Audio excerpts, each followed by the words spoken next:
సారంగాపూర్ మండలంలోని పెంబెట్ల కోనాపూర్ గ్రామంలో నీట మునిగిన లోతట్టు ప్రాంతాలతో పాటు వాస్తం స్వప్న మరియు వారి సోదరులు పరమేష్ దుర్గేష్ ఇల్లు అధిక వర్షానికి కూలిపోవడంతో కూలిన ఇంటిని పరిశీలించారు మాజీ మంత్రి బీఆర్ఎస్ పార్టీ రాష్ట్ర ప్రధాన కార్యదర్శి తాటిపర్తి జీవన్ రెడ్డి. ఈ సందర్భంగా జీవన్ రెడ్డి ఎంఆర్ఓ మరియు ఆర్డీఓతో ఫోన్ లో మాట్లాడుతూ ఇల్లు పూర్తిగా కూలితే నష్టపరిహారం ఎంత వస్తుందని అడిగారు. జీవో ప్రకారం ఎంత ఉంటే అంత పూర్తిగా ఇల్లు కూలినందుకు నష్టపరిహారం అందజేయాలని ఆయన సూచించారు. ఇల్లు కూలి నష్టపోయిన కుటుంబానికి ఇల్లు మంజూరు చేయాలని సూచించారు.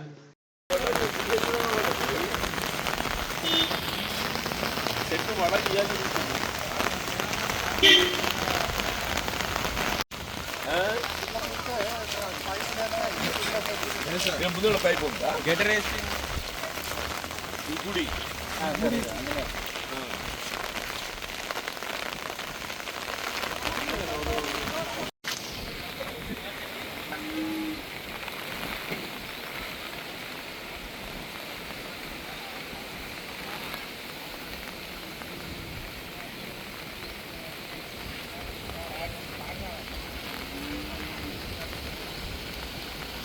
रोड जीरा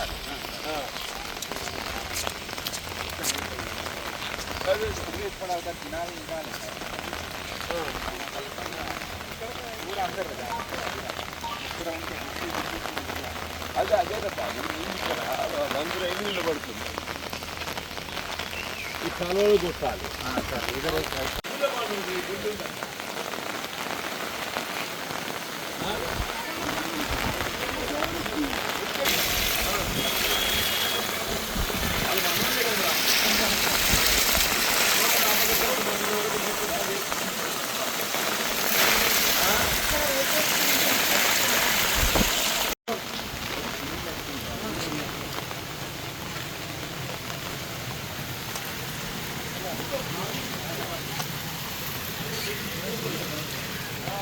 మెల్ల మాట్లాడుతున్నాం పెద్దవాళ్ళకి పోవడం వెళ్తా ఉండాలి బాగా చూడాలి నేర్చుకోవాలి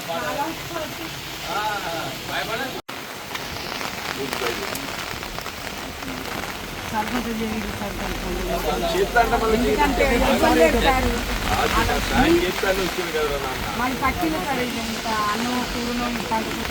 అందుకే ఇచ్చింది ఇప్పుడు కాదు మనగా తినాలంటే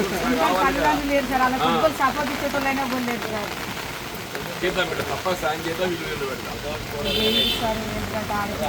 తప్ప ఇల్లు పెడతాం నువ్వు తమ్ముడుగా మీరు అన్నదమ్ములు ఇస్తారా ఇంకో పిల్లాడి మీరు అన్న పెళ్లి అయితే కూడా కనిపించింది బాబు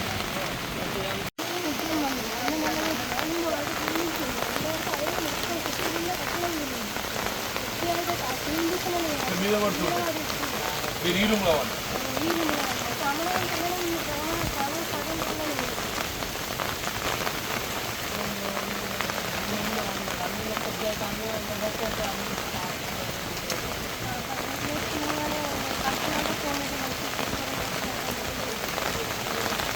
ఇల్లైతే మంచి వస్తుంది కాదు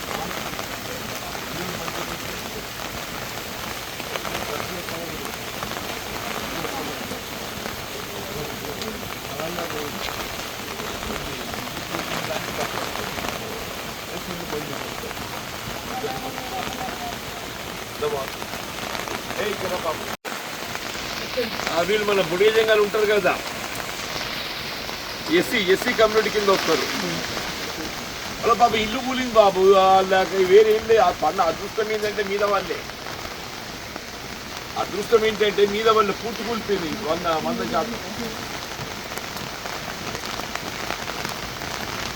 మీరు అది రిపోర్ట్ చేసి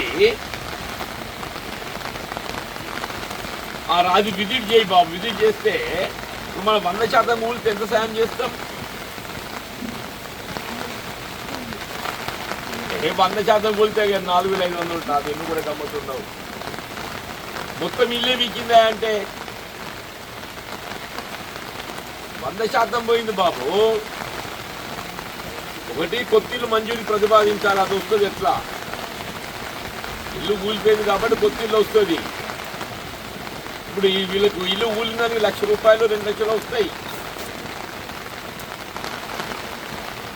ఆ జియో ప్రకారం ఏదైతుందో ఎంత ఉండదో పెట్టుంది. ఆర్డీఓ గారితో మాట్లాడతా, కలెక్టర్ గారితో మాట్లాడతా. ఫోటోలు పెట్టేసి ఇల్లు ఎవరో పెడుతుందమ్మా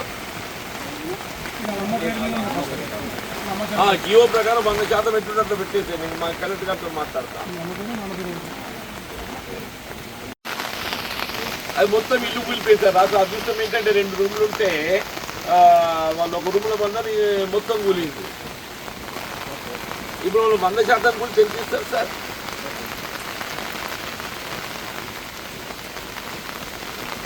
అవును సార్, 1 lakh 2 lakhs రావాలి సార్ 100% కూలిపోయింది. ఒక్కసారి చూడండి సార్, చూసి ఎంఆర్తో రిపోర్ట్ తెచ్చుకొని మనం ఈ ఫైనాన్షియల్ బెనిఫిట్తో పాటుగా మనం కొత్త ఇల్లు కూడా మంజూరు పెట్టచ్చు ఇందిరమ్మ కింద. ఇప్పుడు ఎందుకంటే ఇల్లు కూలిపోయింది కాబట్టి పెట్టి ఎట్లా చేసి సాయం ఇక్కడ చూడండి.